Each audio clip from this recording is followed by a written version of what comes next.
All right, we are live. Hi, everyone. My name is Angela McArdle. I am the chair of the National Libertarian Party. And I have a special guest with me here, Caleb Maupin, who I became acquainted with through the Rage Against the War Machine rally. We have some pretty significant ideological differences, but we're both very anti war.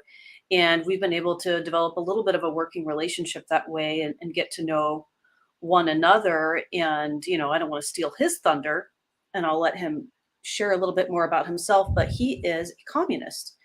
And I know the collective heard around the internet, it'll be quite strong. But bear with me, everyone. I'd ask for you who are libertarians. I think this is a really important conversation for us to have. People have asked why I'm interviewing a communist. Um, well, on the one hand, I do think it's good that we work with literally anyone and everyone to stave off nuclear war. I do think that there's value in that. On the other hand, I'm trying to understand what's happening in the world around me. And the best way to do that, I think, is to engage with someone else who's part of this movement, whatever it is, communism, some people call it cultural Marxism. And I think we're going to hear from Caleb how he's, not woke and so on and so forth. But largely there are elements of what's happening in the world around me that I don't understand. And so I want to reach out and try to understand that. And I want to set the tone a little bit too. Like, Caleb, I don't know you very well, but you seem like a nice enough person, and you Thank don't you. seem you don't seem hell-bent on evil or inflicting suffering on all of mankind. Mm. So on the one level, it does kind of confound me that you consider yourself a communist, and I really want to try to understand you, and I'm going to do my best not to put words in your mouth. I really want us to be an example for other people on how to have a productive dialogue, and I hope that if the communist revolution ever happens, you'll remember that, and I'll be one of the last ones up against the wall. Sure. But why don't you tell me a little bit about yourself and your background, and let's kind of like dig into just like kind of the basics. Well, I guess I'll start out by saying I don't think it's just opposing war that we agree on. I'm also against the vaccine mandates. I'm also against tech censorship. I'm against the surveillance that's going on and the violation of our civil liberties. I'm against the emerging police state. I'm against a lot of these trade deals that hurt American jobs, et cetera. So I think that there is quite a bit of overlap beyond simply the issue of anti-war. But I'm an Irish American. I'm from a small town in Ohio. Are you Irish as well? I am. Yeah, years ago, I met an Irish cop in Cleveland, and he said that he heard an expression that when an Irishman gets off the boat in a new country, the first question he asks is, "Does this country have a government?" And if the answer is yes, he says, "Well, I'm against it." So I think we're both true to our heritage in our own way. But I'm from a small town in Ohio. My mother was a librarian. And when I was in fourth grade, I walked the picket lines with her when she and the other librarians in Stark County, Ohio, went on strike, demanding better security protection at the library. There was a number of people that were coming in and doing crazy things, and they wanted more security protection. Stark County, Ohio, wasn't for it. So that's when I learned what a labor union was, and that was kind of my introduction to maybe things that might be considered communisty or whatever. I also then went with my dad to the Galapagos Islands because my dad had a side job, leading nature tours. He's a biologist. And, the Galapagos Islands are part of Quito, or they're part of Ecuador. And so we landed in Quito, the capital of Ecuador, at the time in 1999 when I was 12 years old, when they were having a huge famine. And I saw desperately poor, starving people all over the capital. And I was like, whoa, this is huge. I was from a small town in Ohio. There were kids who, lived in trailers that went to school with me. There were kids, from West Virginia. There was certainly not the kind of, condition that we're thought to think of when we think of quote unquote white Americans as having this privileged, luxurious life, but nothing like the poverty that I saw when I was in Quito, Ecuador, in the middle of this disaster, this famine that had been kind of imposed on the country by the IMF and the World Bank and neoliberalism. And so all of that led me to oppose the Iraq War. I was very opposed to it because it was very obvious that Saddam Hussein and Osama bin Laden were not buddies and pals, and that the idea that Iraq was responsible for 9/11 or had weapons of mass destruction was a lie. And that led me to learning the history of the anti-war movement. And Long story short, in Cleveland, Ohio, I was a communist activist. I videotaped the police beating up some high school students when they were walking out of school to protest teacher layoffs, and that got them acquitted in court and got me kind of profiled in the local news as a communist activist. I was in New York City. I worked for Ramsey Clark, the former U.S. Attorney General, who ran the International Action Center. He was one of the biggest critics of the International Criminal Court, which is completely illegal under the UN treaty. There's just no basis for it. He represented Milosevic, he represented Saddam Hussein, and I worked for him. And I represented the International Action Center on international media. I was kind of their spokesperson during the Occupy Wall Street protests. I work now with international media. I'm a reporter for RT, and I run a think tank called the Center for Political Innovation. And I'm a communist as far as I'm concerned. Marxism-Leninism is the ideological basis through which I work on things. However, the woke left doesn't agree with that. They consider me to be a fascist and an evil cult leader and all kinds of awful things.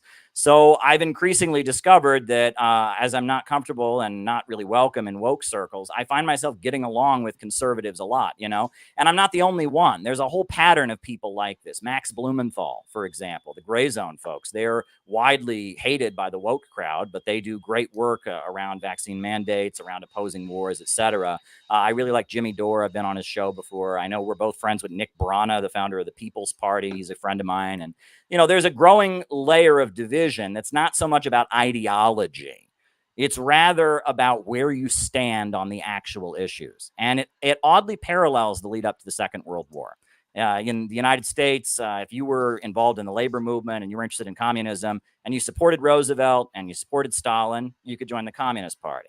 But if you considered yourself a communist and you didn't support Roosevelt and you didn't support Stalin and you considered yourself to be, critical of the war effort, you could join the Trotskyites.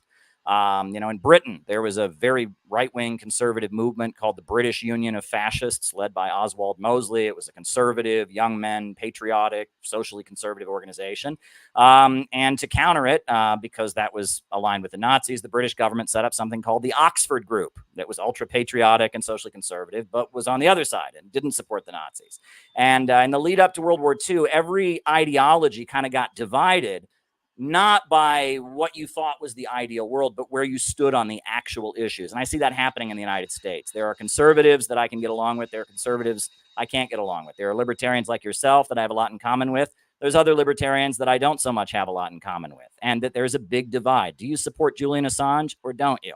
Do you want to stop sending weapons to Ukraine while our country's falling apart, or don't you? These are the big questions that are dividing us, and every ideology can be reinterpreted to take one side or the other. And I think that's, when we think about politics on a deeper level, there are real divisions among the rich and powerful right now. And I think where you line up on those divisions is more important and really kind of defining where the battle lines are being drawn. I think first of all, that's a lot of really good history and information, because I don't think that those are things that people consider generally. I think that shows how we're able to work together on issue coalitions really well in the here and now, and in the near future as well. And probably there are several things we've worked together, or at least been on the same side in the past. Like you said, the Iraq War, I assume Afghanistan, pretty much anything that involves the United States military jumping overseas and blowing up women and children and ruining weddings.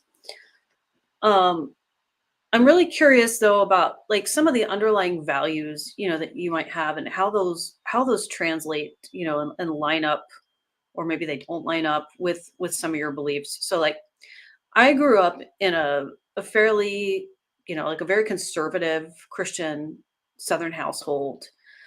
Slight difference though is that, my father was the minister of a Christian and Missionary Alliance church. And we had a strong emphasis on international missions, not militias. It was a small church. He never pastored a Mick church, anything like that. Like we did not have a lot of income growing up. And with the focus on international missions, they spent a lot of time reaching out to communist countries.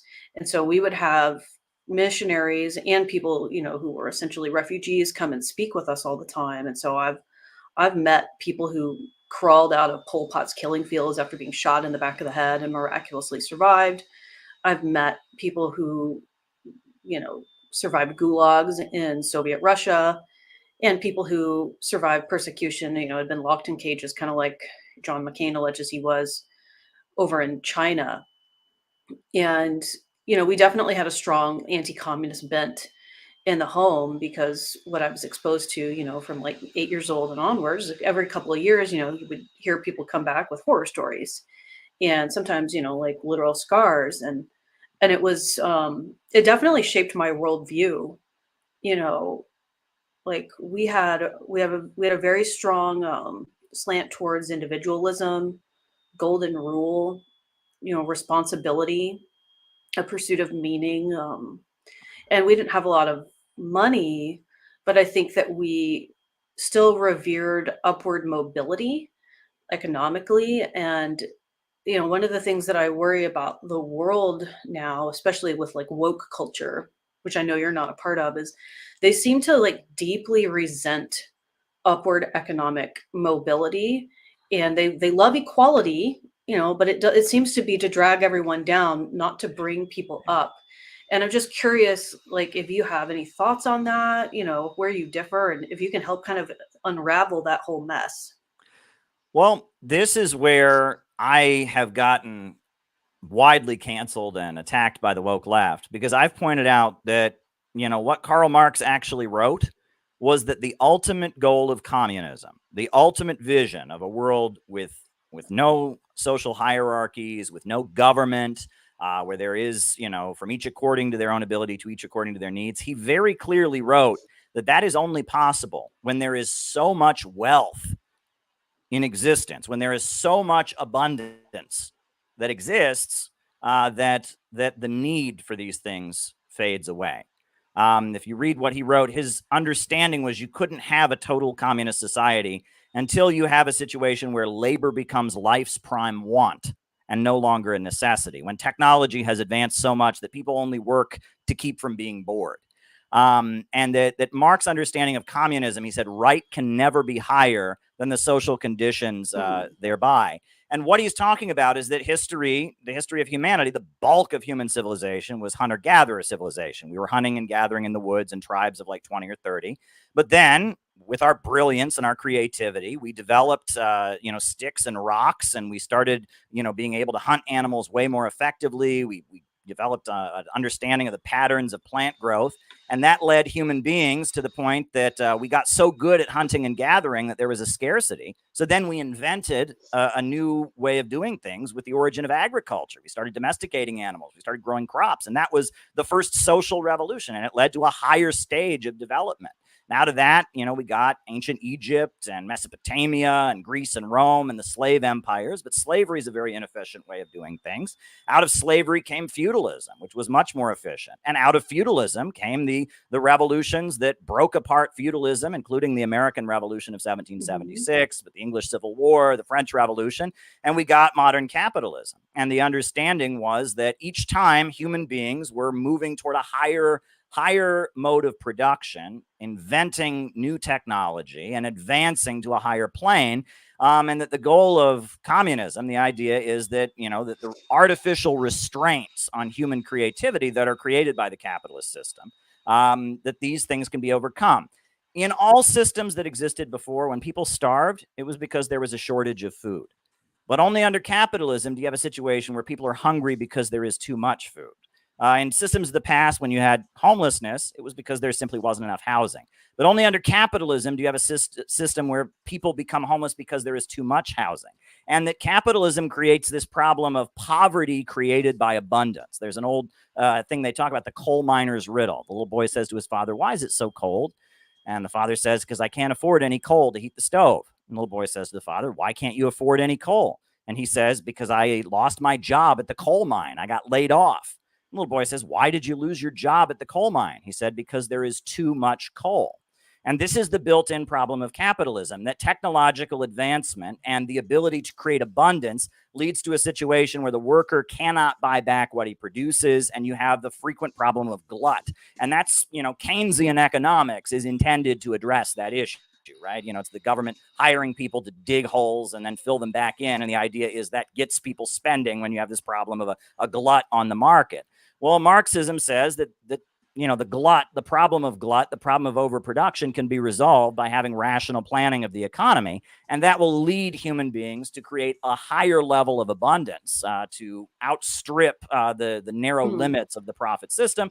And that can lead us to eventually get to that world of vast abundance. Now, the woke left doesn't believe this at all. They believe in degrowth. They think economic growth is bad. They openly want everyone to be poorer. That is not in Marx anywhere. You will not find that in Marx anywhere. And if you look at when the Soviet communists took power, they didn't make Soviet Russia poorer. They turned it into an industrial superpower that was able to defeat the Nazis, that invented space travel. The Chinese communists have not made China poorer. They've made it the second largest economy in the world. Under the leadership of Gaddafi, Libya had the highest life expectancy on the African continent. So the idea that we want to make people poorer, that's absolutely true regarding the woke left, who I would argue are actually Malthusians, and that they work for the ultra rich from the foundations that pay them, the Ford Foundation, the Rockefeller think tanks, et cetera. And they're trying to stabilize capitalism with forcible degrowth. And I would argue that that is the economics of fascism. That is not the economics of communism. I would argue that the economics of communism, in the way we can understand it now, because a lot has changed. We're seeing in Vietnam, we're seeing in China, we're seeing in Nicaragua with the Bolivarian government, which is also a Christian government. I've been there to Nicaragua. Their slogan that they have painted everywhere is Christianity, socialism, and solidarity. They actually have some of the strictest anti-abortion laws in the world. There is a global communist movement that exists that has, there's the whole province of India called Kerala that's run by the Communist Party. There's many countries, Belarus, Angola, in South Africa, the Communist Party is a very big part of the African National Congress, and you have the economic freedom fighters, and that communism is a global movement that is about organizing the economy in order to ensure economic growth. I just want to say one more thing on what you said, which is that I am a Christian myself. And I think that if we can learn anything from the history of 20th century communism, is that the oppression of Christians that went on was abominable and horrendous. And I think that it was based on seeing the church as an oppressive institution. It was based on the old regime having justified itself in the name of religion, but it was absolutely horrendous. And I'm happy to say that the head of the Russian Communist Party, Gennady Zyuganov, he is a Russian Orthodox Christian. Maduro in Venezuela is a Christian. Hugo Chavez before him was a Christian. Nicaragua, their leader, Daniel Ortega, is also a Christian. And I think that we can pretty fairly say that what went on in the 20th century, the way Christians were treated, was absolutely horrendous, and that's one thing that the communist world has really tried to correct. I appreciate hearing all of that. It's a lot to unpack. I took a couple of notes. Let's go back to artificial restraints of capitalism. You spelled it out, I think, pretty well, but I think there's still room for me to kind of ask some questions and try to understand. Like from a libertarian perspective, I see a lot of regulatory frameworks that, impede people. What's a good way to say it? Benefiting from exponential economic growth, from innovation, government artificial monopolies, doing things that, don't allow people to really reach their full economic potential. The way you sort of unpacked the artificial restraints of capitalism and talked about poverty created by abundance was like pretty interesting. I mean, Keynesianism seems to me, like central market manipulation. It seems like when we do that on a grand scale, we end up with really bad outcomes. Are there any good outcomes? Well, the Keynesian solution, which is just we have the government dump a lot of money. Yeah. I mean, it doesn't really resolve the problem. The Great Depression was obviously not solved. I think it was great that Roosevelt hired millions of unemployed people, gave them a job and wages, and then paved roads and built Key West Highway and, built LaGuardia Airport and built all kinds of post offices. And that kind of laid the basis for the economic boom that came after World War II. But that said, it didn't solve the problem of the Great Depression. And that these Keynesian solutions, just kind of having the government dump money, it may abet people's suffering. Unemployed people get a job, people get some services, et cetera, but it doesn't address the underlying problem. So I would agree with you there, because I mean, it's not socialism. I mean, it's still capitalism. It's still production organized for profit, with the government taxing people and then dumping a lot of money and trying to keep the economy rolling. The military industrial complex is the same thing, right? And that's funny, because we think of, it's like the welfare state is associated with liberals, the military industrial complex is associated with conservatives, but they're both basically the government dumping lots of money into the economy to try and keep it rolling on, to resolve this built-in problem of overproduction. That the worker is just never paid back enough to buy back the product he produces. And that is just a built-in problem. This problem of glut is not a problem that you see in any other previous system. And that I think that the economic crisis that the world is in right now, the long-term global economic crisis, is based on the fact that we have had the computer revolution. Artificial intelligence has taken the issue of people being removed from the assembly line, workers' role in production being reduced. It's taken that to levels that Karl Marx could never have even imagined. And because of that, there's millions and millions of people that don't have a place in their global assembly line. And in a rational society, that would be a great thing, because there'd be less work for everyone to do.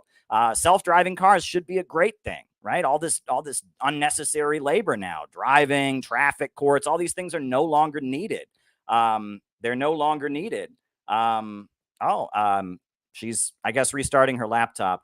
But these things would no longer be needed because of the problem of I'm sorry. Now I'm a little bit distracted. Angela's messaging me. She says, hold on, that her laptop has powered down. She'll be right back. So I was making the point that that under capitalism, the economy has this problem where technological advances that should lead to prosperity and abundance lead to greater poverty, and that's a problem. So I hope Angela's back soon. I'll try not to make any points that she can't respond to. We're just kind of waiting for her to come back. So, I'm texting her that I'm trying to entertain everyone in her absence. So this is wild. This is wild, right? Are you back? Are you back? I swear I'm being tormented by the feds. Good. I was going to start tap dancing. So there you go. I'm glad you just take off thinking, have I been trolled? The answer is yes. I think we've both been trolled. I'm so sorry about that. That's okay. Government. They're terrorizing me because Bobby Kennedy's going to announce tomorrow, sending me a message. Speaking of which, there's rumors that he's running with you all. Is that true? Can you say? I guess I'll know tomorrow. Okay. You know as much as I do. It's right. Rumors at this point. Okay, so you've had a lot of things to say about Keynesianism and it not being what we need, and capitalism and the artificial growth of capitalism. I guess we'll just kind of wanted to wait to get to it, but you did touch on it a little bit, on the industrial powerhouse that Russia became after they defeated the Nazis, and they did defeat the Nazis. And I know that makes a lot of typical Americans ass mad to hear that said, but they did, we have to just give credit where credit is due. But, I know that, Soviet Russia got rockets into space. They certainly did that. I'm a little bit concerned about some of the other stuff that happened though. And I think that's where most libertarians and conservatives and the average individuals, starts to kind of freak out a little bit, is a lot of people died. And, I don't think it's productive to argue about the number of people that died, because once it gets that high, and what does it really matter? And I'm just wondering if you could sort of break some of that down. How does a system that's supposed to be so good for you end up with something that goes so wrong? All the people that died, during the Soviet era and the gulags and all of that. And we don't have to unpack it all today in one conversation, but maybe we can unpack a little bit of it. Well, I want to say that I guess this has a lot to do with why I became the hardline communist I am today, because I was a 90s kid, and the way I was taught about communism, and I think we're roughly the same age, right? So I think you probably heard the same thing, was that communism just failed everywhere it's ever been tried. It just doesn't work. That's what I was taught, and everyone knew this. This was just fact. And I got vaguely interested in communism at a young age. And, I'm from a religious background. I'd heard that communism was some idea of building a more moral society, but doing so without God. I had vague understanding. So I went to the library and I got a book called The Revolution Betrayed by Stalin's worst enemy, Trotsky. And Okay. I got that book because I was going to learn why the Soviet system wasn't real communism or something like that. Well, the first chapter was called What Has Been Achieved. And it was nothing but economic statistics about steel production, about wheat production, about the oil industry that they'd built. And they were having astronomical successes. The country was becoming like overnight an industrial superpower. And I thought, well, this can't be true because everybody knows communism just doesn't work. It just doesn't work as an economic system. This can't be true. And so I went and I got this ancient item no one's ever heard of anymore called an encyclopedia. And I fact checked it and it was true. And it was just infuriating to me. And from then on, I became this like defender of communism because I just felt like what I'd been told about it being a complete economic failure was not the case. Now, as far as, the big numbers that you're throwing out there, right? That's usually numbers that come out of a famine, a crisis of malnutrition. And those numbers, the way that they reach them, that's for academics to debate. But you have to remember that before the communists took power, there were big number famines like that all the time. The Chinese society, they had had 2 opium wars where free trade was forced on them by the British. They estimate that at least 100 million people died because the British prevented them from protecting their own industries, kept the country regionally balkanized, so that when there would be a food crisis, they couldn't get food to one region to another. And that, the British Empire created mass starvation and famines all over the world. And that, China, when it was under the grip of British bankers and others, it was having famines like that all the time where millions of people were starving. Russia, with its primitive, pre-industrial economy, its agrarian economy before the revolution, people were dying of malnutrition all the time. It was the communists who brought tractors to the countryside. It was the communists who built power plants so that there could be electricity in the country. And it's like, was there a famine in Ukraine in the early 1930s? Absolutely. Was it horrendous? Absolutely. Did a lot of people who shouldn't have died? Absolutely. Were there decisions and policies that Soviet leaders made that probably contributed to that? Absolutely. But is that therefore the whole story of everything that happened with communism? No. That is something that happened under the old system all the time, happening again in a context of it shouldn't have happened. But the story there is that it was communism that cured these things from happening. It's communism, and it's the leadership of the Communist Party that's turned China into the second largest economy in the world, that electrified, industrialized China, et cetera. So that's like a selective interpretation, and that's where these big numbers come from. And as far as political repression, look, I am against the violation of anyone's human rights. I am in favor of civil liberties, but you do have to remember 15 different countries invaded Russia after the Russian Revolution. 15 countries. There was a civil war and there was a blockade. They couldn't import any medicine. People were dying. And that in that context, the Soviet Union became a very militarized, authoritarian society. And they, in this militarized, authoritarian context, were able to industrialize. And then the Nazis invaded, and then 27 million people died in World War II, but they took Berlin.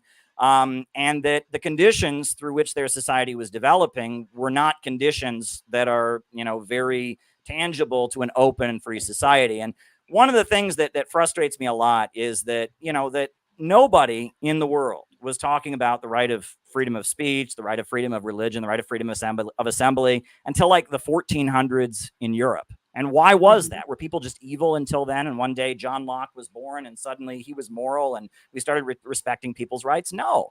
It's that we had not yet reached an economic mode of production and a level of abundance that could facilitate those kinds of rights. Try running a medieval feudal commune on the basis of everyone being able to say whatever they want, believe whatever they want. It wouldn't work, right? The people of the Middle Ages, the Dark Ages, they weren't evil, and that's why they violated people's rights and had an authoritarian structure. It's because that was the mode of production that existed, and it was the overthrow of feudalism came about as a result of the economic changes. You had the Silk Road that came in from China. You had the rise of the mercantile class, and that there was a new level of abundance that necessitated and allowed for a new level of freedom.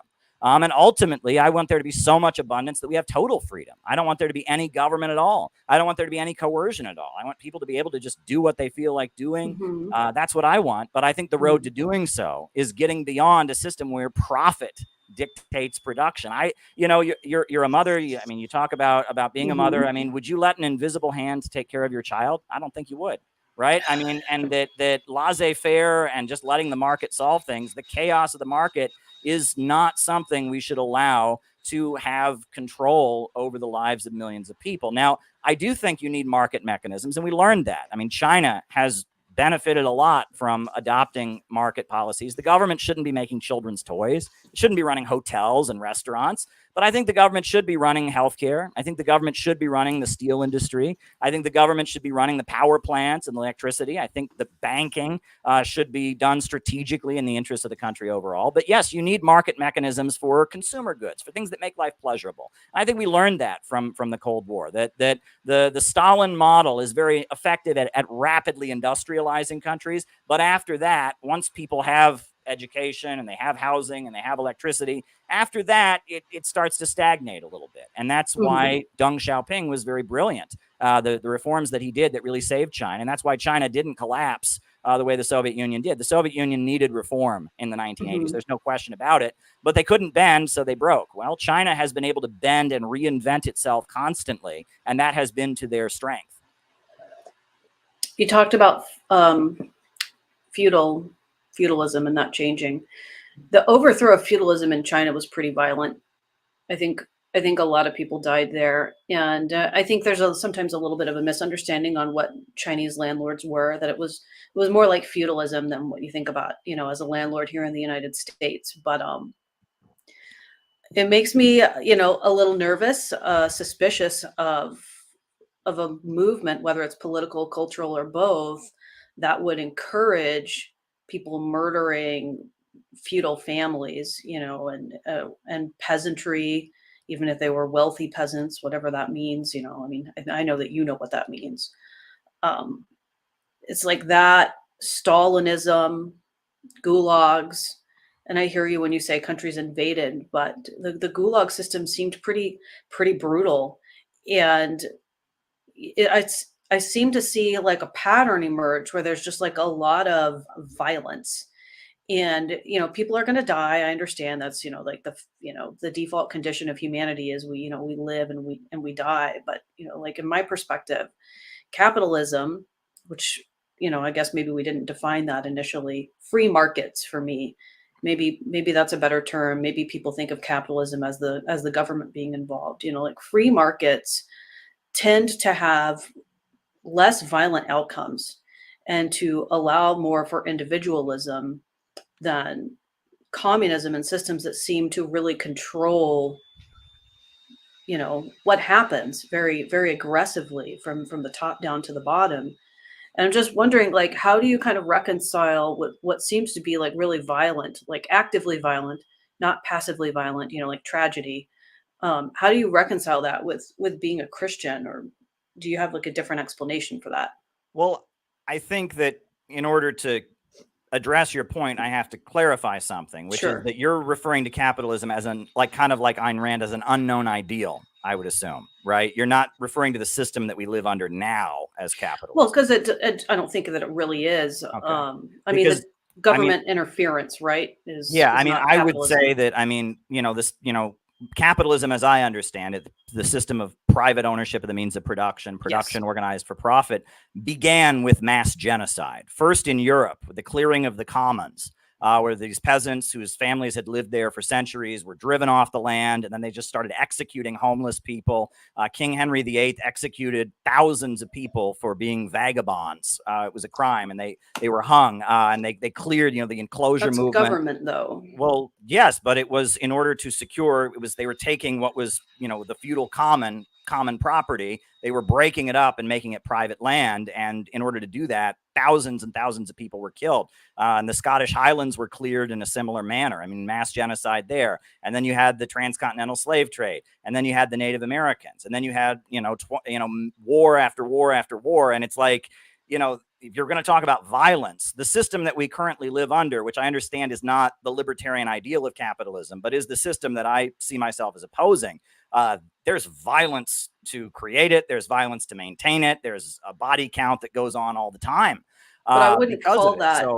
I wouldn't call that the free market. I'd call that like aggressive, literal government interference. That is literally the king coming in and murdering people. When I think about free markets, I think about deregulating the eyeglasses industry so that people can do, whatever they want with medicine. I think about how, like, it's illegal for me to get a certain type of stem cell therapy in the United States. You can go and get it in Mexico. I've had the lesser version here in the United States, which was great, and it was still extremely helpful for my Crohn's disease. But I wish I could have afforded to go to Thailand, and get it where it was completely deregulated.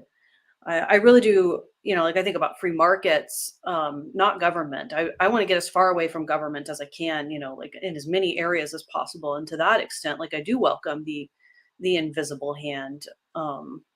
I would rather be governed by the invisible hand, but then, like, like the communist fist. Well, let me ask. I mean, has this ideal free market you describe ever existed anywhere? It pops up in a few places. It pops up in particularly in industries that are unregulated. Like, that's really what I'm thinking about is unregulated industries. I don't think that we've seen truly like a libertarian living, since at least the expansion into the West in certain parts of the United States.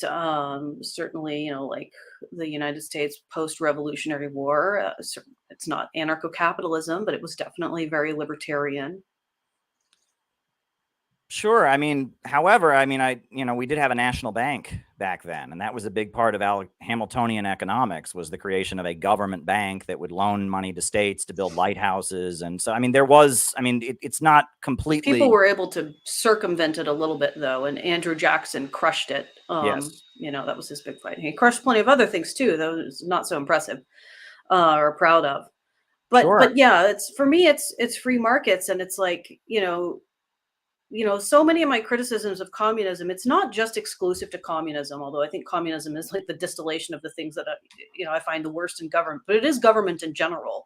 So don't think that I'm picking on you exclusively. Okay. It's Sure. all of them. All Yeah. of them. It's bad to worse. Sure.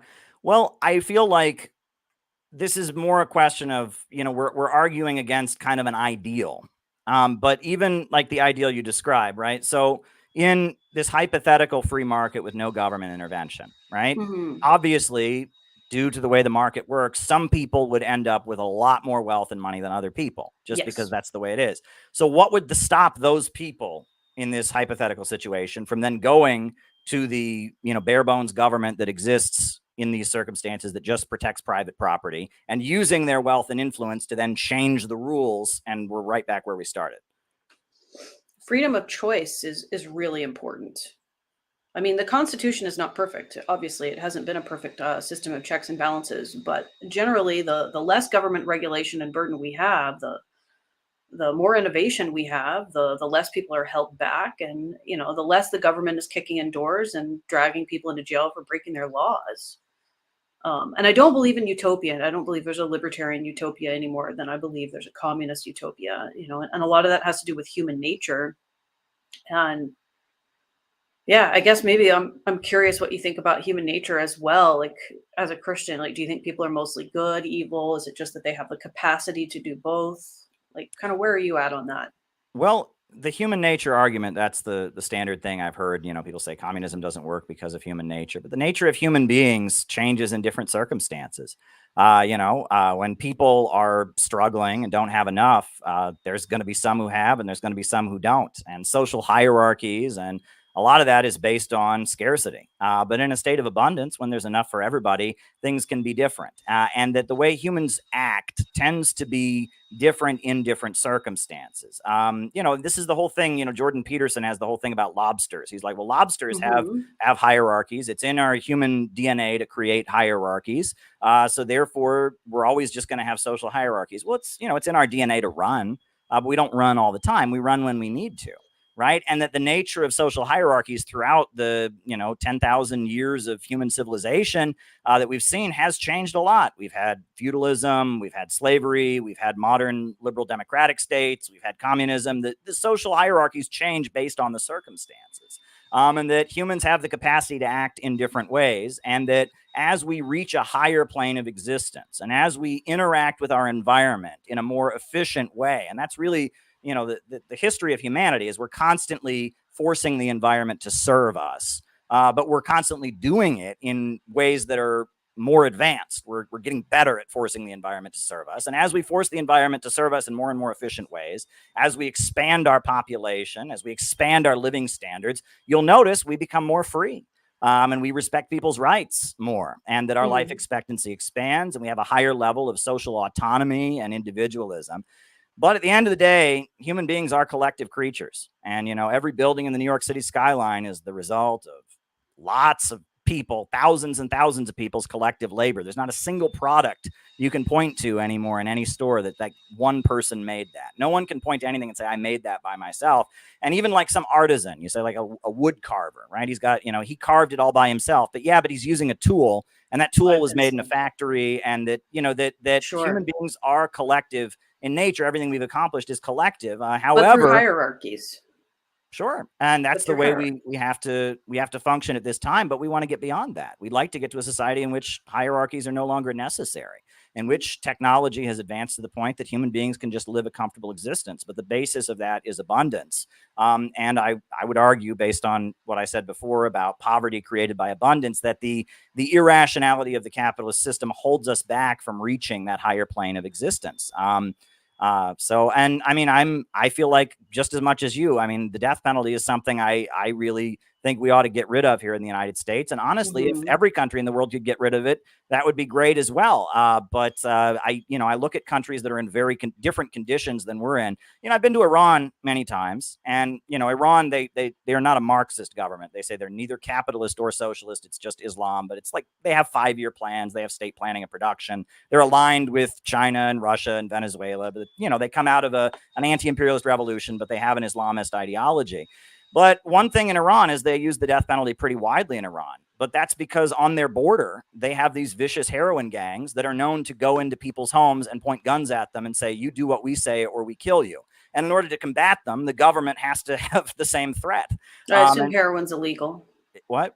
I assume heroin's illegal in Iran. Yes, but it's a big problem in Iran. And these vicious heroin gangs and some of these Islamist separatist groups that come over the border from Afghanistan and others, they are known to just, threaten people at gunpoint, do what we say or we kill you. And for the government to be able to fight them back, it has to be able to have the same kind of threat. It's like a military kind of situation. Drug war is a problem overseas too. Yeah. There's no takeaway from that. It's a pretty awful situation, and that the way we use the death penalty in the United States makes zero sense. It's not a deterrent. In the countries that in the third world that tend to use it, Singapore, Lee Kuan Yew, you use drugs, we will kill you. Well, it's totalitarianism. But it tends to at least deter people from doing what they do. Here in the United States, we practice the death penalty in a way that has absolutely no impact. The guy, he only gets the death penalty if he commits a murder that's like so heinous, and then he doesn't get it for 20 years or something like that. Why are we doing this? It's almost like a strange religious ritual. It's a gesture to law enforcement that we think cops are so important, we'll kill one who kills one of them or something. It's not healthy. The way we do the death penalty here, it has no deterrent value, and it's really kind of a sick, unhealthy thing. Whereas, let's go back to hierarchies a little bit. So, like I played sports, as a child and an adult in a competitive, but not, not professional league. We had hierarchies there. There's hierarchies in nature, and there are some seemingly malevolent natural elements out there, tornadoes, floods, hurricanes. Like, I don't know if it's possible to get away from hierarchy and certain types of natural born oppression. It seems like it's just part of the default part of nature, and I include human beings to a certain extent in nature. Like, there are going to be social hierarchies because we're not all born. From my perspective, we're all born with intrinsic human value, and that's all essentially the same. But we're not all born literally equal. Some of us are more articulate. Some of us are better at math. Some of us are very good at engineering. Some of us are very good at sports. And it seems like there are going to be hierarchies that order themselves around those natural talents and abilities, and that those are things we should celebrate. Not condemn. And there are going to be people who want to work harder too. Like I kind of working my ass off, for the LP probably not the smartest decision. I should be working my ass off for some, company that's going to pay me a ton of money. But I'm passionate. I love what I do, and I love the freedom to do that. And it just seems like trying to stamp out hierarchies is not something that's really going to work. Hmm.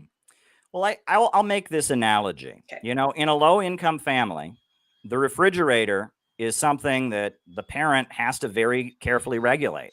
The kid can't just open the door to the refrigerator and take what they want, because if they do, then there won't be stuff left when it's time for others to have it. And in a low income family, the parent has to very carefully regulate that refrigerator. But in a very, very wealthy family, when there's so much food and there's so much abundance and there's no danger of running out of it, the refrigerator door can just be open. The kids can go in and take whatever they want at any point, because there's so much, right? And that the kind of regimentation where people are coerced to obey others. I'm not talking about some people being better at something, more physically fit, or having better skills at something. I'm talking about situations where people are being compelled to obey other people. Situations like that tend to be based on a level of scarcity. And the more you get to a higher level of abundance, the more we overcome them. In feudal society, a peasant couldn't look a noble in the face. They had a different language, right? I think thee and thou versus you. And, there was everything of feudalism was about regimenting a very strict social hierarchy. And the revolutions that created modern capitalism, with life, liberty, and the pursuit of happiness, liberty, egalite, fraternite, were once we had reached a material level that had not necessitated that level of authoritarianism anymore. And that we had created enough of an abundance. People were saying this isn't necessary. People should have the freedom to choose their own religion, to say what they want to say, to to move where they want to move, and that was a great thing. And the overthrow of feudalism was a great moment in human history. Yeah, I definitely don't like feudalism. Sure. I don't know if I want to be pushing for straight equality either, though. I mean, like Well, I may not I don't want to either. share I that. mean, equality develops naturally as a result of abundance, but you can't force equality. And I think that is a misconception. I was taught that when I was in school too. Communists want everyone to get paid the exact same wage, no matter how hard they work. And I don't know where people get this, because there was a lot of income differences in the Soviet Union, and there's more billionaires in China today than in many other countries. I think there's a millionaire created every day in China. Inequality is going to exist. You're going to have inequality in a socialist society. The question is, are the means of production, the centers of economic power, being forced to work in the interests of society overall, or are they being privately owned by a private owner who uses them to maximize his own profits? And I think that's the difference, right? There's going to be inequality. People should be rewarded for inventing things, for engaging in harder work. And actually, one of the problems with capitalism is that I would argue that the people who are the wealthiest and the most rewarded, are the people that just have money to begin with. I don't think that, the Rockefellers and the DuPonts and the Carnegies, I mean, maybe 100 years ago, they were great titans of industry, but, the circles of wealth and power that dominate the United States, these are not Howard Rourke's. These are not, Titanic inventors who worked at the sweat of their brow. They're people that enrich themselves primarily through usury. Which, the Bible, the Quran, the Torah, every major religion forbids lending money at interest, because no real value is created when you lend money at interest. Money is created by other money, and that leads to a creditor class existing. But there are a lot of self-made millionaires in the United States, and people who are fabulously wealthy. And that's one of the things we love about the United States from a libertarian perspective, is with all of its flaws, we still have upward economic mobility, and it's my choice. Not everybody wants to go that route, but the people that do, like, they can try. Well, and this points to one of the weird aspects of where we are, and why a lot of communists don't particularly like me, but I seem to understand the way things are in Vietnam and Nicaragua and China, is that I wrote an article at one point pointing out that both Russia and China have heavily state-run economies. And criticizing libertarians for being sympathetic to them when I'm saying, look, there's a huge amount of state ownership and state control. And there was a libertarian critique of me for that article that was actually very insightful, that I learned a lot from, where they pointed out that, yes, that's true. In China, business is heavily regulated. The Russian economy is centered around state-controlled oil and state-controlled gas. But both Russia and China and Vietnam and Nicaragua and many of the modern socialist, anti-imperialist countries, they have worked really, really hard to facilitate a middle class of small business owners and entrepreneurs. In fact, when I went to Nicaragua, one of the things they brag about is their micro entrepreneurship program. The Nicaraguan government has a state-run, state-planned economy, but one of the main things they do to make it prosperous is they loan money to peasants and low-income people and people in the countryside to start their own businesses. And that has kind of the strength of 21st century socialism is entrepreneurs and middle-class people and people starting their own businesses, but doing that in coordination with an overall, state central plan to make sure that growth is uninterrupted. Deng Xiaoping, he said, poverty is not socialism, but to be rich is glorious. That's the quote from Deng Xiaoping, right? And that, again, some of the communist countries, I would say a lot of them, during the Cold War, because they were barricaded, because they were locked out of the global economy, they fell into the trap of trying to create an egalitarian society in poverty. And that was a disaster. The Cultural Revolution was a disaster. Che Guevara was very heroic around the world fighting imperialism, but when he was running Cuba's economy in the early 60s, he kind of murdered a lot of people.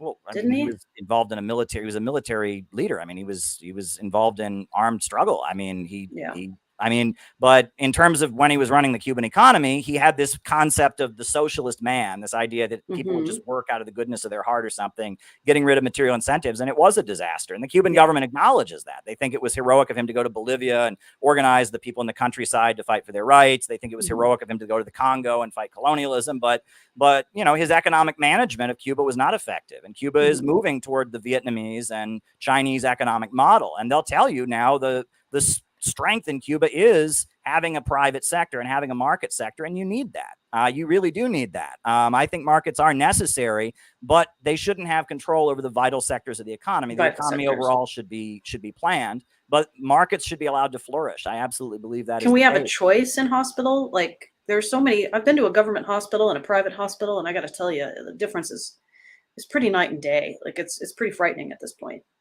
Sure. I know some socialist societies have private hospitals and public hospitals. I know some of them have totally public hospitals. I mean, it's interesting how these words get mixed around, because it's like, Obamacare is just private healthcare, like regulated and kind of controlled. And then in Canada, you have single payer where the state is the insurer, but the hospitals are all private. It's just the government pays for everyone's, and then in Britain, you have national health care where the government actually owns the hospitals. All the doctors are government employees. And then in communist countries, you have, what I would call actual socialist healthcare, where the healthcare system, which sometimes does include private, aspects like in China, but it is part of an overall state planned economy to ensure growth and increasing living standards and livelihood of the population. And there's a lot of confusion about what these words mean. They have all kinds of different meanings. But when people say socialized medicine, what are they referring to? Are they the Canadian system, the British system, the Cuban system, Obamacare, some version of it. There's some government involvement in healthcare to some degree or other in most countries. I mean, doctors have to be licensed. You can't just have anybody become a doctor, right? I mean, because then they could do surgery on somebody and not know what they're doing, right? Well, I've done it at home. I've stitched a couple people up before, and that's what you do when you don't want to go to the doctor specifically, more so than just if you don't have money. When you don't want to go to the doctor, I glued someone's face closed over the summer because he did not want to go to the doctor. Turned out all right. Don't recommend it for everyone. Well, but should that really happen though in a country with this much wealth and abundance? Yes. Do people have to be gluing their faces together? Here's why it should. Okay. Because some people just don't want to do it. It's the same reason that we're never going to solve the homelessness crisis, not to insult anyone who I've done stitches on before or, use a little bit of super glue. There are people who they don't want to do it. They don't want to wear their seatbelt. They're just going to do their own thing. Like it's individualism. And I got to respect it. Even, sometimes everybody has a story, right? Of the person, I don't mean like a couple of minor stitches. Something terrible happens and they're like, I'm not going to the doctor. It's not my business. Ultimately, it's not my choice. Same as when people do drugs or like, okay, the drug war has failed. I think drugs, we just got to legalize it. I agree. I don't think anybody should go shoot up heroin. Dude, terrible idea. Like, get your life together. But ultimately, I think state intervention does so much more harm than good, even with prostitution, which I think is just like, like a moral travesty. But more than that, like maybe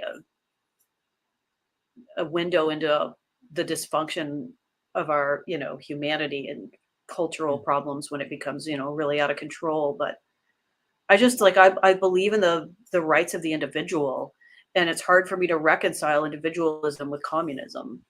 Well, I mean, I would argue that all society is collective. The question is, what kind of collective? Are we To what collectively working to degree? make profits for our boss, or are we collectively having a vision for the society overall? I mean, I agree with you maybe. about legalizing drugs. The war on drugs has been a nightmare, and the drug problem is the result of U.S. government policy. In Central America, it is the Yep. result of Project MK Ultra and distributing hallucinogens by the CIA. It is the result of all kinds of things. You want to talk about a body count, there's drug gangs on the border, that are killing people. Where did that come from? That came from in the 1980s. The US government was sending weapons to the Contras in Nicaragua and to paramilitaries in El Salvador and Colombia. And those folks were also involved in the drug trade. Yeah. And they've been having problems down in that part of the world ever since, and We I just mean, we're where's the engaged. body We're count? trying to do regime change in Peru, not that long ago. Yeah, it's U.S. government is not. We've developed a pretty horrendous track record in the last 100 years. I think. Yeah. Who Yeah, I mean, if decides? somebody has a drug addiction issue, I mean, anyone who's been through recovery will tell you, unless they really want to stop, you can't Yeah, force them to stop. And that the last thing that would ever benefit somebody who's, turning to drugs because of, dealing with trauma or whatever is to throw them in a jail with hardened criminals. That's not going to make things better, sure. and that stigmatizing people who have drug problems or demonizing them is not a good thing. I will say though that I also, while I am for drug legalization, I am also critical of the way the kind of the woke left glorifies drug use and makes it seem like drug Yeah, use is a good thing. agreed. I'm a pretty straight edge kind of guy. I don't even drink alcohol. And I feel like, that part of the social engineering that is behind a lot of the woke stuff is they want us all zoned out and high and Yep. yeah. So Bread and circuses. yeah, Bread and circuses, and then government can do whatever it wants. I don't want to live in a pod and eat bugs. I assume you don't want that either. nope, Not into the World Economic Forum stuff. Do you nope. think that is communism? Is it related to it? Is No, it I like would some? argue that what they're doing is that they are trying to stabilize capitalism with dramatic degrowth methods. We're still having production organized for profit, but we're having a big problem because of the fact that millions of people no longer have a place at the assembly line and all the technological breakthroughs. So they want to dramatically, forcibly degrow the population. And they want to keep countries in the developing world underdeveloped and impoverished. Joe Biden said one of his goals would be to prevent China from building power plants and Mhm. electrical facilities in Africa. And then on top of that, they want to, drive down living standards over here. They They want, do, yeah, yeah. and that they are using government to do it. But Now, they said they want us previously, to this was own done with nothing, what's that? right? They said it's whatever year, you'll live in a pod, essentially, eat bugs, you'll own nothing. Well, they're going to own a lot. They're going to own their big banks. They're going to But own that their doesn't oil seem that wells. doesn't seem like capitalism if I don't get to own anything. Like Well, private property ownership is like, they get to own stuff though. yeah, So for sure. I yeah, guess maybe it's capitalism for them. yeah. I'd call it tyrannical global one world government, I guess. It's And globalism in the worst way, it's not in a fascism. positive I mean, way. this is fascism. The Nazis, it's Hmm. interesting because the Soviet Union, they were really into science fiction. They were, because of space travel and all of Yeah. that. But Nazi Germany, a lot of their propaganda and their mythology was about the Middle Ages. It was about pre-Christian Europe, about Wagner and Valhalla and all that. And that Nazism was largely arguing we need to go backward. Right. The modern world is too chaotic. We need to try and restore some kind of element of feudalism. We need to go Yeah. backward. And they created a slave labor underclass. That was the concentration camp system. That was the first prison industrial complex where they were using, concentration camp inmates to do free labor for corporations, kind of like what goes on in American prisons today. And then they also, they restarted military spending, and with the Reichsbank, they created the first military industrial complex and rebooted their economy by having the government spend huge amounts of money on militarism. Then they also shamed women out of the workforce. They had this feeling that if a woman was working, she was taking a job away from a man, and so they pushed women out of the workforce. By doing that, they eradicated unemployment. They had an economic boom for 2 or 3 years, but by about 1939, the German economy was falling apart again, and World War II came about largely as a result of the fact that their degrowth measures to try and stabilize the capitalist system by forcibly degrowing, they are only temporary solutions. And I would argue the same about what the World Economic Forum is doing today. You can tell us all that we have to accept poverty because of climate change. You can reduce our wages and living standards. You're still not escaping the built-in problems of production organized for profit. Interesting. To me, it's very much like government regulatory frameworks and government-induced monopoly that has these problems. But I guess that's the main point where we differ. We've been going for almost an hour. I just want to ask like a couple more things to really like get kind of an understanding of what your core values are. Like, how big of a problem do you think greed is in the United States and just in general with human nature? What is greed? Greed is wanting more than you already have. I'm not against that, Okay, right? yeah, because I'm unsure too. Like I hear greed tossed around a lot, like it was very much like a 90s thing. Do you know what I mean? Like anti-corporate 90s, against the man, don't sell out, and like it seems like communism is often pushing back against like this like greed boogeyman, and then you have, like Ayn Rand fans in the Atlas Society who almost characterize it like as this like virtue. And I know I'm not doing them a service by saying that, they'd flip out, but that's how it comes across, as like this cartoon villain of greed. Oh, I love being like a dragon with your gold. I think wanting more than you already have and wanting to expand, wanting to have a better life for your children than you have, that is just the built-in nature of humanity. Yeah, I agree. So I'm not against that. I guess the issue is that I think when people talk about greed, they're more talking about like people that are looking to maximize profits and would violate the rights of other people. Would hurt someone, Yeah. yeah, or have So. willful disregard. But even that, they're making it a moral thing, right? Yeah, they're not saying the absolutely. problem is the system. They're saying, well, it's just this person who has this character flaw, this moral flaw of greed. And so they're kind of missing the point. They're not in agreement with me when they say What that. about envy? Do you think there's any difference? Do you distinguish them? I do. And that, it's interesting because, Friedrich Nietzsche was very critical of socialism. And a good friend of mine who is an academic wrote about how Friedrich Nietzsche spent all of his time, he never read Marx. He read the socialism of a very prominent German economist that was an envy socialism, right? Okay. And that Marx, he's not talking about envy. It's not like, oh, the rich people have so much money and you don't have it, and that's no fair. We're going to, that's not what we're talking about here. We're talking about the laws of history, how societies develop over time, how production can be organized rationally to ensure growth and prosperity for all. I mean, I don't see envy, and envy is a very negative emotion, right? If you're motivated by that, you're not going to get very far, So I view envy in a rather negative light. Not that it's not there among communists or among the woke left, especially. It's certainly there, but I don't see it in a positive light.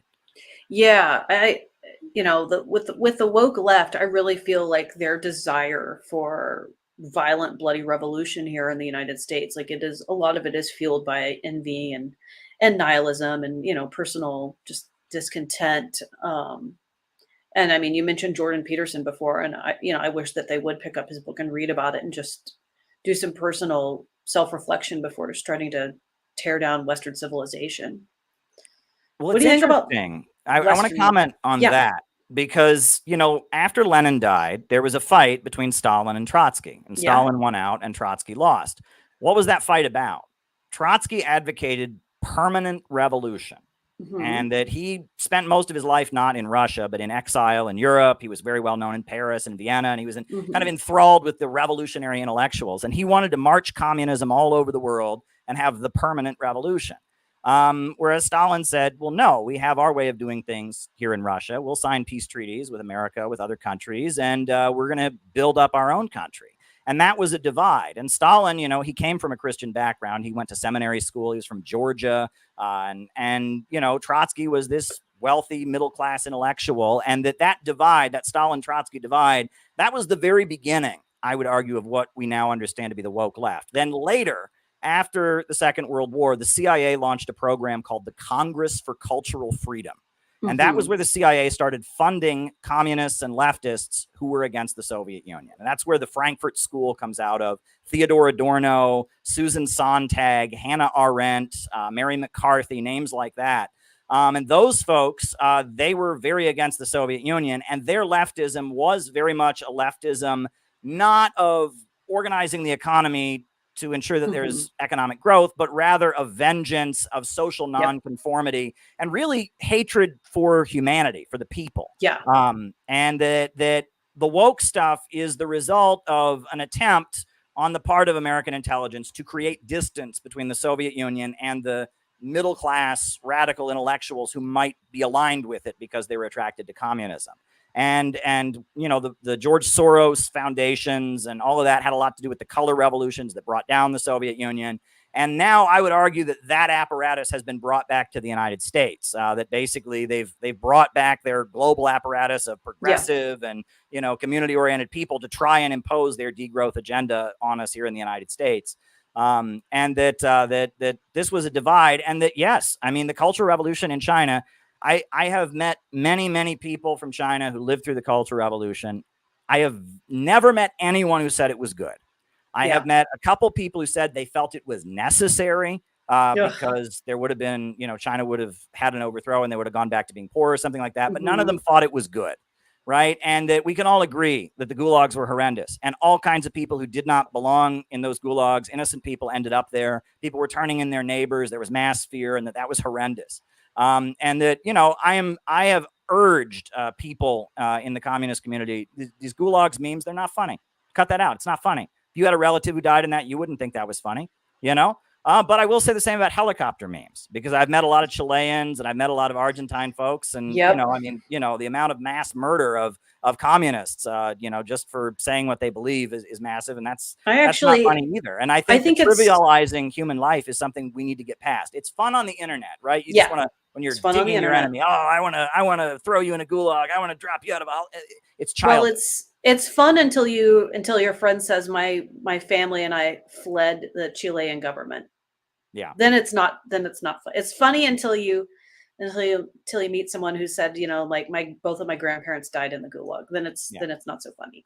It's a way of erasing the humanity of your political You can sweep your problems under the rug by laughing about it. And I think that it's very healthy to do that with certain problems, and it's very cathartic. But it's not an antidote to solving some of the worst atrocities in human civilization. We don't just get to like laugh and move on if we're in danger of repeating them. Yeah, you shouldn't trivialize human life, you know, and I really urge people not to do that. And that I think even the strongest Stalin defenders will admit that 1936, 1937, there was a heavy wave of political repression in which a lot of innocent people got hurt. And you can argue about why. I know Stalin eventually, you know, executed the head of the secret police, you know, blaming him for it. And so some people make arguments he's about accountable. I mean, I could tell you, as the person who's in charge of an organization, it all falls back on me. You know, I've got to be accountable for everyone's failures and successes and whatever at the end of the day. I don't get to just take credit for the good stuff. I got to take credit for the shit too. Sure. Well, you'll notice, though, nowadays in Russia, Stalin is wildly popular because people remember him as the guy who defeated the Nazis, as the guy who industrialized the country, who raised them up from nothing. I mean, he's wildly popular. And that was one thing I've heard so many times in my life. When I tell people I'm a communist, they say, oh, haven't you ever met anyone who actually lived under communism? And I slap myself on the face and I say, have you seen the polls in every formerly communist country in Eastern Europe about how life was better and the nostalgia is very high? You know, and that, you know, here in the United States, our government has gone over the world waging bloody wars and killing people to fight communism. And we've opened our doors and given automatic visas and automatic citizenship to people who flee from communist governments. So the side of the story that we're getting from the people who flee to the United States, that's one side of the story. I don't think they're lying. I think they're speaking to their real experience. But, you know, wars tend to have two sides, you know. Sure. And so I encourage people to look at it that way. But there you go. I appreciate you being frank about there being two sides. You know, we've been talking for a little bit over an hour. I think we should wind down. I really appreciate you having this conversation with me, though. I think you've been more open about the failures and perceived successes of communism than anyone else I've spoken to. Thank you. Especially publicly. I really appreciate that you don't like the woke left and that you're not all about that. I'd like to kind of continue a dialogue, and I feel like we were a little bit all over the place today, which is probably just fine for covering a lot because it's kind of our first public conversation. But I'd like to jump in again, maybe in a couple weeks, and dig into maybe Mao's Cultural Revolution. It's something that James Lindsay's been talking about a lot, and maybe you can kind of help us navigate that because people here are kind of freaking out, and we're wondering what the hell's going on. It seemed like a really horrible thing. It seems like you're not on board with it either, and Nope. maybe you could kind of help us unpack a little bit of it. Sure. Yeah. I mean, do you Awesome. want to talk about that now, or this is for another Well, time? let's wrap soon. I need to go. I need to go feed the baby. Been going Okay. for about an hour, and Well, I you really know, appreciate this opportunity to engage with you, and I will say you were, this is a lot different than my debate with Stefan Molyneux. I'll tell you that much. So, yeah, no, it's well, that's because that's a one and done. You know, yeah, that's a sure, one and done, and I'd rather have a much lengthier dialogue, and I don't think that it does much. I'm not really into gotcha conversation. sure. Yeah. Well, that's not productive.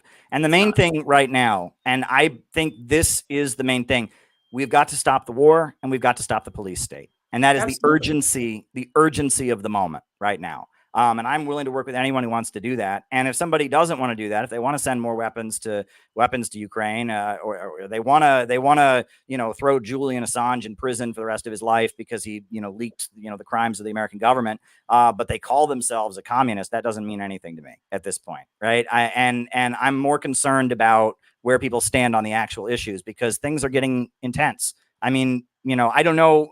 I think I talked to you a little bit about what's happened with the Uhuru movement. That case needs to be on the front page of every newspaper ever. I mean, this is a group of black activists who had some anti-war protests, and they went to some conferences in Russia, and now they're trying to claim that their activism is being a foreign agent, and they're trying to send them to prison for 10 years. The Department of Justice has indicted them. That's huge, and if they Yeah. can get away with that, they can basically outlaw events like Rage Against the War Machine. That's insane. And it fits a whole pattern. Look, these anti-abortion protesters who just got arrested, right, for blocking Yep. doors, right? They Yep. called it conspiracy to violate civil rights by blocking a door.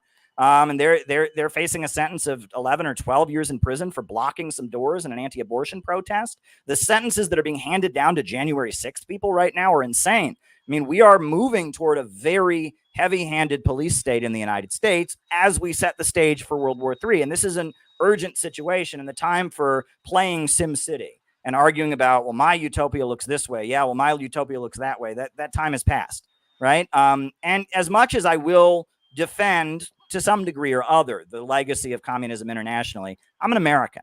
I love my country, right? Hmm. And the only type of socialism that we're ever going to have here is going to be an American form of socialism. In China, they call their socialism with Chinese characteristics. It's going to be socialism with American characteristics here. It's not going to be some foreign ideology. Gus Hall, who was a longtime Communist Party boss in the United States, he said that the American people, they would not accept the Constitution without the Bill of Rights. They won't accept socialism without some kind of Bill of Rights. We're going to have a big emphasis when socialism comes to the United States on civil liberties, and there will probably be special provisions protecting private entrepreneurship. The American people have a unique flavor, but we believe in growth. We believe in optimism. We believe that we can build a better world. We can achieve our dreams. And right now, it is the big monopolies, the big Hmm. banks, the big corporations Hmm. that are trying to utilize the government to set up a low-wage police state and make sure that that can't happen. And I don't think the American people are going to accept that. I think the uprising is coming because everything that the degrowth woke left is doing right now is against everything that is in our bones as American people. So, I think there might be some agreement on some of the things I just said among libertarians. I Certainly. can only hope. There absolutely are. I appreciate it. I hope that, I don't want communist revolution. If it has to happen, I hope the wokies don't counter revolutionary and murder you. Well, thank you. And I really appreciate that we're able to have dialogue like this, Yeah, and we're it's able to important. engage. Yeah. It's So really important for us to be able to have an open dialogue. The country really needs it right now. We've got to be able to talk about our differences. Um, I am a strong proponent of national divorce. I am not a strong proponent of bloody armed conflict. so I that I would be want, balkanization. You think the country should have states if break it away? wants to, yeah, if there's a desire. There is a desire with New Hampshire and with certain Texans. So at least strong federalism. I'd appreciate that. Okay. But all right, let's wrap up. Let's get into that next time. I really appreciate Okay. everybody tuning in on this. I know there were a lot of people on the left watching this and probably curious to see how I treated you. And so even if they hate my ideology, I hope, you know, they respect that I'm not a wild animal on the internet, just in my memes, not in my I can hope conversations. for the same thing from your side. I can hope that people appreciated what I had to say as well. Absolutely. All right. All Thank you right, very we'll much. close now. Thank you. Yep.